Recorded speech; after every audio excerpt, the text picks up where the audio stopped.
दोस्तों, महाभारत की कथा को हम सबने पढ़ी व देखी है। यूँ तो दानवीरों में महाभारत के समय में हुए महारथी कर्ण का नाम सबसे पहले आता है, जिन्होंने हमेशा उनके पास जो भी आया उसकी ज़रूरत के अनुसार दान दे दिया करते थे। अर्जुन के दिल में भी यह बात आई थी कि मेरे बड़े भाई युधिष्ठिर तो सत्य के पुजारी के साथ साथ दानवीर भी हैं, फिर कर्ण को मेरे भाई युधिष्ठिर से बड़ा दानवीर क्यों माना जाता है। दोस्तों, कहानी में आगे बढ़ने से पहले हमारे चैनल इटर्नल एक्सटेसी में एक बार फिर से आप सभी का बहुत बहुत स्वागत है। अगर आपको हमारा आज का ये वीडियो पसंद आता है तो लाइक और कमेंट ज़रूर करें, साथ ही हमारे चैनल को सब्सक्राइब करें। दोस्तों, महाभारत की यह कथा उस वक्त की है जब राज्य का विभाजन हुआ और पांडवों को इंद्रप्रस्थ मिला। वे कुशल पूर्वक राज्य करने लगे, प्रजा बहुत सुखी थी और युधिष्ठिर बहुत ही धर्मपरायणता के साथ न्यायपूर्वक शासन किया करते थे। वह नित्य दान धर्म भी किया करते थे और उनके द्वार पर आने वाला याचक कभी भी खाली हाथ नहीं जाता था, बल्कि कुछ दिनों बाद तो किसी को द्वार पर आना ही नहीं पड़ता था। हर जरूरतमंद की जरूरत पूरी हो जाती थी और वह संचय भी कर सकता था। धीरे धीरे पांडवों को इसका अभिमान होने लगा, खासकर अर्जुन और भीम इस अभिमान से कुछ ज़्यादा ही प्रभावित हो गए थे। तब प्रभु श्री कृष्ण समझ गए कि इनका अभिमान तोड़ना होगा। प्रिय पांडवों को धर्म के मार्ग पर लाने के लिए श्री कृष्ण ने एक लीला रची। जानिए कैसे पांडवों को हुआ अपनी गलती का एहसास। इस अत्यंत ही रोचक कथा को संपूर्ण रूप से जानने के लिए कृपया वीडियो के अंत तक बने रहें। एक दिन अर्जुन और भीम ने प्रभु श्री कृष्ण से भी यही बात कह दी। तब श्री कृष्ण ने कर्ण की प्रशंसा करते हुए कहा कि उस जैसा महान दानी कोई नहीं है। भीम और अर्जुन ने भी इसका प्रमाण मांगा। खुद युधिष्ठिर भी यह सुनकर चकित रह गए और इसका कारण जानना चाहते थे। तब प्रभु श्री कृष्ण ने इस बात को टाल दिया। इस बात को कुछ महीने बीत गए और वर्षा ऋतु के चौमासे शुरू हो गए। हर तरफ जल ही जल था, सूखी धरती तो कहीं दिखती ही नहीं थी।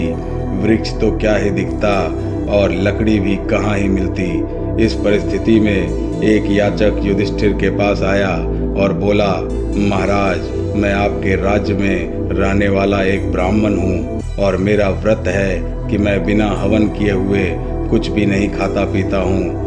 कई दिनों से मेरे पास यज्ञ के लिए चंदन की लकड़ी नहीं है।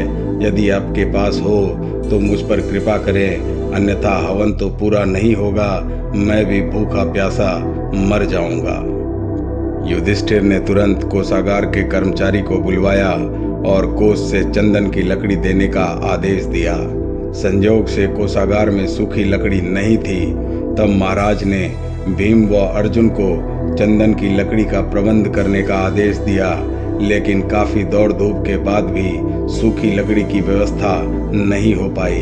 तब ब्राह्मण को हताश होते देख श्री कृष्ण ने कहा, मेरे अनुमान से एक स्थान पर आपको लकड़ी मिल सकती है, आइए मेरे साथ। ब्राह्मण यह सुनकर खुश हो गया। तब श्री कृष्ण ने अर्जुन व भीम से भी वेश बदलने को कहा और ब्राह्मण को संग लेकर चल दिए। वे सभी कर्ण के महल में गए। सभी ब्राह्मणों के वेश में थे, अतः कर्ण ने उन्हें पहचाना नहीं। याचक ब्राह्मण ने जाकर लकड़ी की अपनी वही मांग दोहराई। कर्ण ने भी अपने भंडार के मुखिया को बुलवाकर सूखी लकड़ी देने के लिए कहा। वहाँ भी सूखी लकड़ी नहीं थी। ऐसे में ब्राह्मण फिर निराश हो गया। अर्जुन और भीम प्रश्न सूचक निगाहों से भगवान श्री कृष्ण को ताकने लगे, लेकिन श्री कृष्ण अपनी चिन्ह परिचित मुस्कान लिए चुपचाप बैठे रहे। तभी कर्ण ने कहा, हे ब्राह्मण देव, आप निराश न हो, एक उपाय है मेरे पास।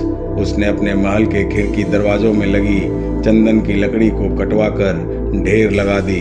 फिर ब्राह्मण से कहा, आपको जितनी लकड़ी चाहिए कृपया ले जाइए। कर्ण ने लकड़ी ब्राह्मण के घर पहुंचाने का प्रबंध भी कर दिया। ब्राह्मण कर्ण को आशीर्वाद देता हुआ लौट गया। पांडव व श्री कृष्ण भी लौट आए।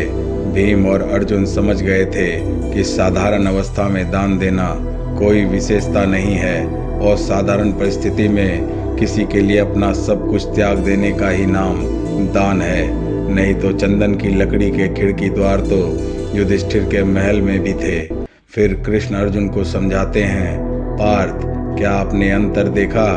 युधिष्ठिर कुछ करते हैं क्योंकि यह धर्म की पुस्तक में लिखा है।